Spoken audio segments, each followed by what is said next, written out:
और पीएससी की flood unit को लगा करके यहां पर तैनात करते हुए बचाव और राहत कार्य के लिए पहले से ही लगाए गए हैं। अतिरिक्त स्टीमर भी यहां पर भेजी जा रही है, अतिरिक्त नौकाएं भी भेजी जा रही है। सांसद, विधायकगण, जिला पंचायत के अध्यक्ष, सदस्यगण, ब्लॉक प्रमुखगण, क्षेत्र पंचायत और ग्राम प्रधानगण भी अपने अपने स्तर से शासन की व्यवस्था के अंतर्गत अपनी सेवाएं जनता जनार्दन को दे रही हैं। स्वाभाविक रूप से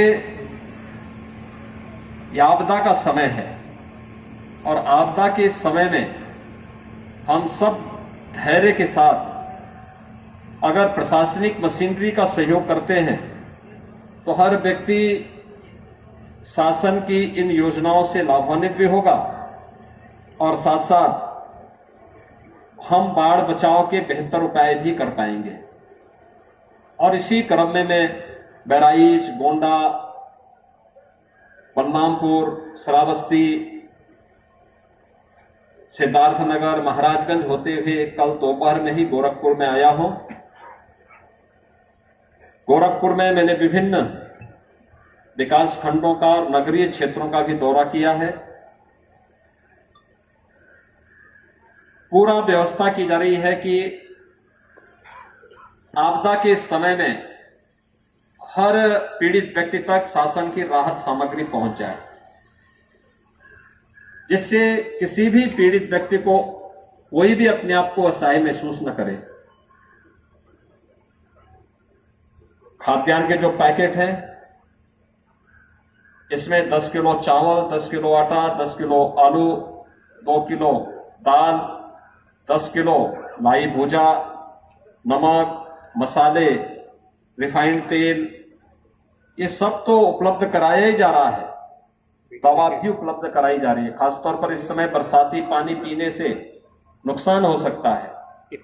इसके लिए पानी या तो गर्म करके लोग पिए या पानी में क्लोरीन की गोली डाल करके, क्लोरीन की टैबलेट भी हर एक जगह पहुंचाई जा रही है। लेकिन जहां पर नहीं पहुंच पा रही वहां पे लोग पानी उबाल करके पिएंगे तो ज्यादा ठीक रहेगा। इसी प्रकार से बरसात के समय सांप, बिच्छू और अन्य जलीय जीवों के साथ साथ जहरीले जीवों से भी खतरा रहता है। आवारा कुत्तों से भी, जंगली जानवरों से भी, क्योंकि जगह जगह पानी भरने के कारण उनको भी ठिकाने की आवश्यकता महसूस होती है और जो भी उनके चपेटे में आता है उनको काटते हैं। इसलिए एंटी स्नेक वेनम और एंटी रेबीज वैक्सीन भी हर एक जगह भेजी गई है, जिससे किसी को भी दिक्कत न हो और अगर दुर्भाग्य से कोई ऐसी स्थिति आती है तो उनको तत्काल दवा देकर के ठीक किया जा सके, उसकी जान बचाई जा सके। आपदा के कारण अगर किसी की दुखद मौत होती है तो उसके परिवार को 4 लाख रुपए की सहायता तत्काल उपलब्ध करवाने। आपदा के कारण अगर कोई डूबने से या सांप या किसी भी जहरीले जीवों के काटने से, जंगली जानवरों के काटने से, हमला करने से किसी व्यक्ति की दुखद मृत्यु होती है, उस परिवार के लिए भी 4 लाख रुपए की सहायता का प्रावधान कर दिया गया है। हर एक व्यक्ति को इस सहायता समय पे मिले, इसका व्यवस्था की जा रही है। बाढ़ के कारण, भारी बारिश के कारण किसी का पक्का मकान टूट गया है, 95,000 रुपए की राशि उस परिवार को तत्काल उपलब्ध करवाया जा रहा है। कच्चा मकान है, क्षतिग्रस्त हुआ है, उसके लिए भी आर्थिक सहायता का प्रावधान है।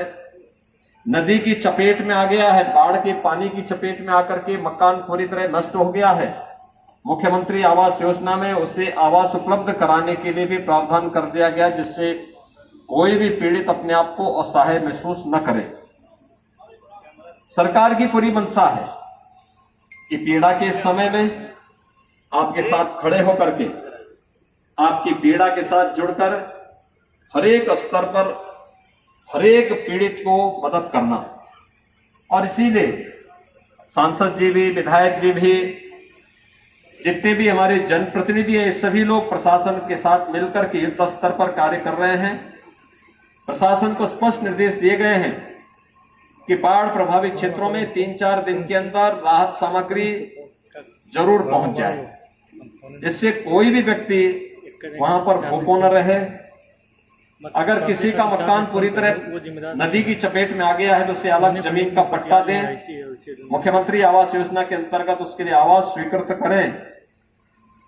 बरसाती या उसके लिए कोई शरणालय की व्यवस्था करें। जो लोग घरों से बाहर आ चुके हैं उनके लिए भोजन पैकेट, सामुदायिक किचन के माध्यम से शुद्ध भोजन की व्यवस्था उनके लिए करने की तैयारी हो। ये सभी उपाय जनता जनार्दन की सेवा के लिए ही किए गए हैं। पशुओं के लिए चारे की व्यवस्था भी की जा रही है। जो भी संभव हो पाएगा ये कार्य यहां पर करने के प्रयास हुए हैं। बांसगांव विधानसभा क्षेत्र में यहां पर हम लोगों ने बाढ़ के पहले 16 करोड़ रुपए के बचाव के जो उपाय किए, उसके कारण बाढ़ में जिस प्रकार का पानी तेज आया था, 2.5 मीटर का मतलब कौड़ीराम तक पानी का आना, लेकिन खतरे के निशान के 2.5 मीटर ऊपर तक राप्ती नदी होने के बावजूद तटबंध सुरक्षित रहे और वहां पर जान माल की हानि को रोकने में मदद मिली। गगहा, रघट, अश्वन पार तटबंध, इसके अलावा अश्वन पार गहरा घाट तटबंध, भौपार बेला तटबंध, कनेर मझगावा तटबंध और मलाव तटबंध, इन सब पर पहले से योजनाओं के लिए और जो कटान अवरोधक कार्य करने थे इन सब के लिए धनराशि उपलब्ध करवाई गई, जिसके कारण सभी तटबंध सुरक्षित हो पाए। और समय से किए गए प्रयासों का परिणाम रहा कि व्यापक जनधन की हानि को इस भारी बरसात में और नदियों में व्यापक पैमाने पर पानी आने के कारण रोका गया है। सरकार बाढ़ की अस्थायी समस्या का समाधान करने की ओर अग्रसर है। इसके लिए नदियों को ड्रेजिंग करके चैनलाइज करना, नदियों की धारा जहां पर आबादी के नजदीक पहुंच चुकी है उसको डाइवर्ट करने की तैयारी करना, तटबंधों की पिचिंग का कार्य है।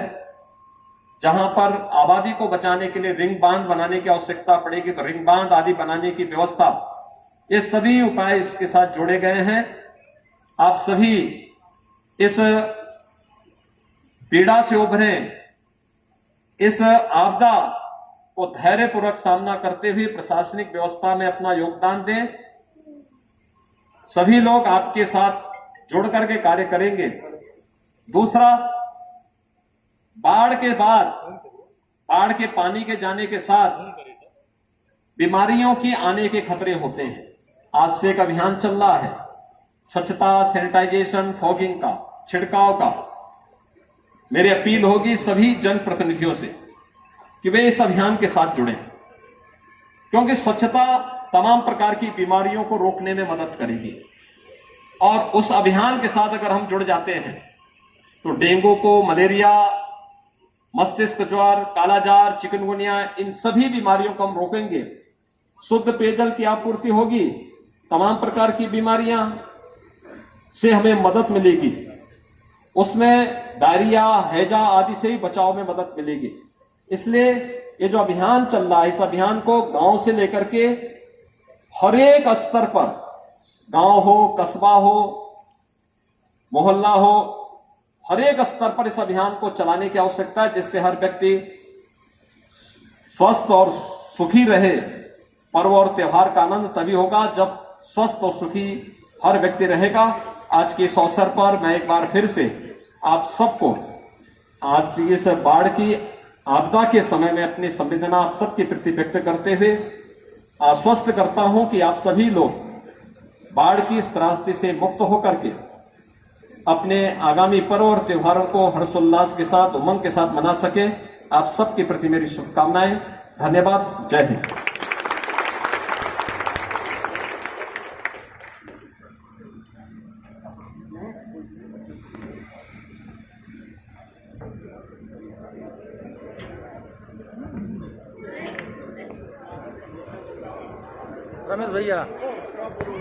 रमेश भैया